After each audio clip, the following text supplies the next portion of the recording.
Title આવરે વરસાદ. Category romance story.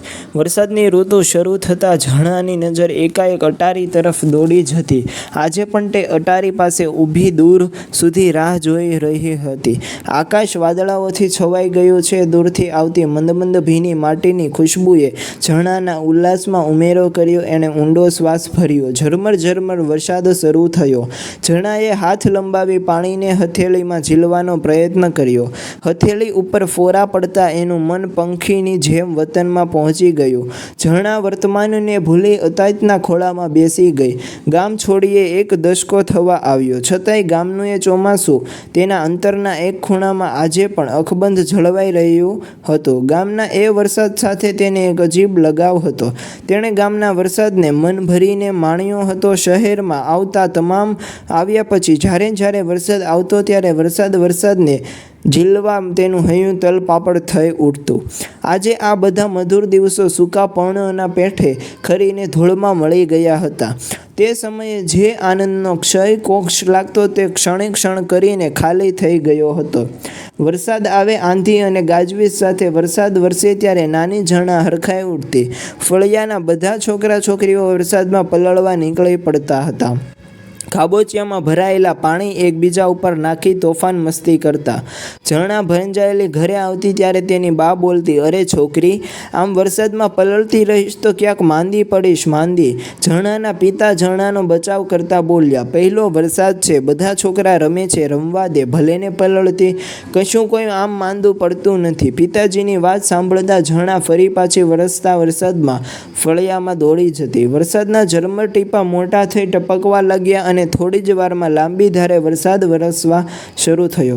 આકાશ ઘનઘોર થતાં હવાને અંધારે લપટેઈ લીધો. વાદળામાંથી એક ગરજતી કડકડાતી એક છેડેથી બીજે છેડે દોડતી થઈ અને પછી વીજળીના ધગધગતી તીક્ષ્ણ રેખાથી વાદળા ચીરાતા ચાલ્યા.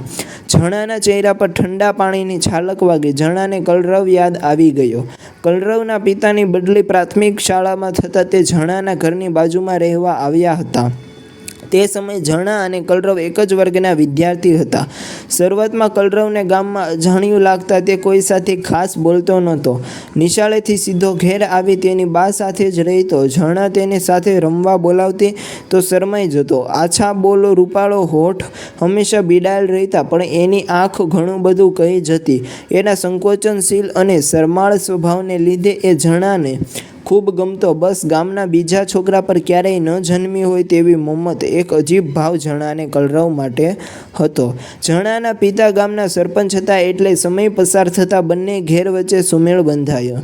ઝરણા કલરવને ત્યાં જતી, કલરવ ઝરણાને ઘેર જતા સંકોચ અનુભવતો, પણ ઝરણા તેનો હાથ પકડીને તેને ઘેર ખેંચી જતી. આમ બંને વચ્ચે મિત્રતા બંધાઈ.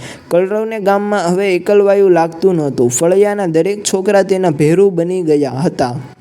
તેમાંય નિશાળના શિક્ષકનો દીકરો એટલે થોડા જ સમયમાં બધા જ તેને ઓળખવા લાગ્યા હતા. ઝરણા સાંજે કલરવના ઘેર તેના પિતાજી પાસે ભણવા જતી. કલરવના પિતા ખૂબ ભલા માણસ.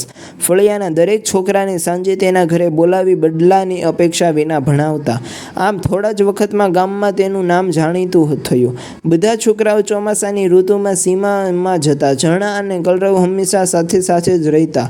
બંને કળા કરતા, નાચતા, મોરને જોઈને ખૂબ હરખાતા. કલરવ મોરને પકડવા દોડતો ત્યારે ઝરણા તેનો હાથ પકડી રોકી લેતી. બધા છોકરા તળાવમાં નાહવા પડતા ત્યારે ઝરણા અને કલરવ કાગળની હોડી બનાવીને ધોરિયામાં વહી જતા પાણીમાં તરતી મૂકતી. ધોરિયાના પાણી વેગથી આવતા તે હોડી જરાક આગળ જઈ પાણી પર આડી પડી જતી. કલરવને પાણીનો ખૂબ ડર લાગતો એટલે તે ક્યારેય તે તળાવમાં નાહવા પડતો નહોતો. વરસાદને લીધે સીમમાં ચારે બાજુ ઘાસ ઉગી નીકળતું. સીમના ઝાડવાઓમાં વરસાદના ફોરા લપાઈને બેસી રહેતા. કલરવ ઝરણાને આવા ઝાડ પાસે લઈ જઈ તેના ઉપર આ ફોરાનો વરસાદ કરતો અને ઝરણા મલકી ઉઠતી. વાદળામાંથી કડકડાટની ગર્જના થતાં છોકરાઓ જોરશોરથી આવરે વરસાદ બોલતા ઝરણાની નજરે પડ્યા. તેણે તે તરફ જોયું. 4-5 છોકરાઓ જમીનમાં કંઈ રોપી રહ્યા હતા. તેની સાથે તેની દીકરી કેતા અને દીકરો આરજુ પણ હતા. તે દિવસે ઝરણા પર તેના આંગણામાં આ રીતે નાની નાની ક્યારીઓ બનાવી આ ક્યારીમાં મેથીના દાણા વાવી રહી હતી. તું શું કરે છે ઝરણા? અવાજની દિશા તરફ જોયું તો કલરવ તેને જોઈ મલકી રહ્યો હતો. આવ કલરવ, અહીં આવ. જો ક્યારીમાં મેં એક મનગમતી ચીજ છુપાવી છે, પણ તને હમણાં નહીં દેખાય. 2-3 દિવસ પછી તારી નજરે પડશે, ત્યારે જોજે. ઝરણાએ જાણે એક રહસ્યને પેટાળમાં છુપાવ્યું હોય તે રીતે બોલી. મને ખબર છે તે આમાં શું છુપાવ્યું છે. લાવ આ થાળી મને આપ અને તું આંખ બંધ કરી દે. ઝરણાના હાથમાંથી મેથીના દાણા ભરેલી થાળી કલરવ તેના હાથમાં લેતા બોલ્યો. ઝરણાએ આંખ બંધ કરી. ઝરણાએ જ્યાં મેથીના દાણા નાખ્યા હતા બરાબર તેની બાજુમાં કલરવે દાણા નાખી ઉપર ભીની માટી પાથરી દીધી. હવે આંખ ખોલ, બોલ હવે મેં શું છુપાવ્યું છે. એ તો 2 દિવસ પછી ખબર પડશે, ઝરણા બોલી. રોજ સવાર પડે ત્યાં બંનેની નજર તે ક્યારી પાસે આવી અટકી જતી. વરસાદને લીધે બરાબર 3જા દિવસે માટીમાંથી કલરવ ઝરણા લખાયેલ મેથીની કૂંપળો ફૂટી નીકળી. તે દિવસે બંને એકબીજા તરફ જોઈ શરમાઈ ગયા હતા. પ્રેમ કરવા જેવડી એ ઉંમરે નહોતી. બંને હજુ ઘણા નાના હતા. તોફાન મસ્તીના મેદાનમાં દૂરના ખૂણે એક કૂંપળ ફૂટી રહી હતી, પણ બંને અજાણ હતા. બેયના હૈયે એક જ સૂર ગુંજતો હતો. પ્રાથમિક શાળાનો અભ્યાસ પૂરો થયો. હાઈસ્કૂલમાં પણ બંને એક જ વર્ગમાં હતા.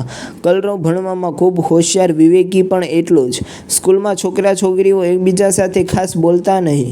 કલરવ પહેલેથી જ ખૂબ શરમાળ, એટલે નિશાળમાં ઝરણા સાથે ખાસ વાતો કરતો નહોતો. હવે તેને ઝરણા સાથે પહેલાં જેવી વાતો કરતા સંકોચ થતો. આવું કેમ થતું તે પોતે પણ જાણતો નહોતો. તે થોડો ગંભીર રહેતો, જ્યારે ઝરણા ખૂબ ચંચળ સ્વભાવની. તે હંમેશા વર્ગમાં પણ કલરવ તરફ જોયા કરતી. કલરવની નજર તેના તરફ પડતા તે શરમાઈને નજર ફેરવી લેતો.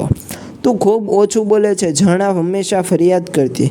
તું વધારે બોલે છે ને આપણા બેમાંથી એક વધારે બોલે અને એક ઓછું બોલે એ જ સારું. કલરવ બોલતા તો બોલી ગયો. ઝરણા આ સાંભળી શરમાઈ ગઈ. ઉગતી ઉંમરની સોહામણી વેળાએ બંને એકબીજાના હૃદયમાં ડોકિયું કરી લીધું. હાઈસ્કૂલનો અભ્યાસ પૂરો થયો. પરિણામ આવી ગયા ત્યાં કલરના પિતાની બદલી થતાં કલરવે ગામ છોડ્યું. એ વિદાયની વેળા આજે પણ ઝરણાને એવી ને એવી જ યાદ છે. કલરવ ગામથી વિદાય લઈ રહ્યો હતો. ધૂંધળી ઉદાસી ચારે તરફ ફેલાઈ ગઈ. વિદાય લેતા તેને દુઃખ થવા લાગ્યું. વિદાય વેળાએ ઝરણાની આંખમાં આંસુ હતા. કલરવના હૃદયમાં વેદનાનો એક ધોધ ઉમટ્યો હતો. પ્રેમમાં કેટલું દર્દ છે, વેદના છે, પીડા છે તેનો અહેસાસ બંને મોહક બનીને અનુભવી રહ્યા. કલરવને હવે હું ફરી કદી નહીં જોઈ શકું એવા ભાવ સાથે ઝરણાની આંખ છલકાઈ ગઈ અને કલરવ તેની યાદ છોડી વરસતા વરસાદે ઝરણાથી ખૂબ દૂર ચાલ્યો ગયો.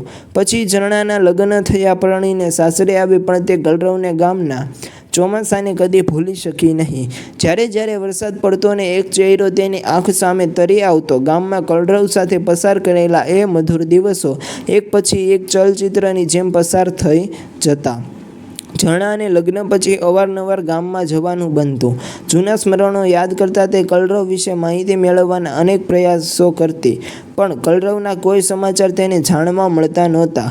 કલરવનો હવે કદી પણ પત્તો મળે એવી સંભાવના નહોતી, અને છતાં સદાય આશા રહેતી કે કદાચ કોઈક દિવસ એની ભાળ મળશે.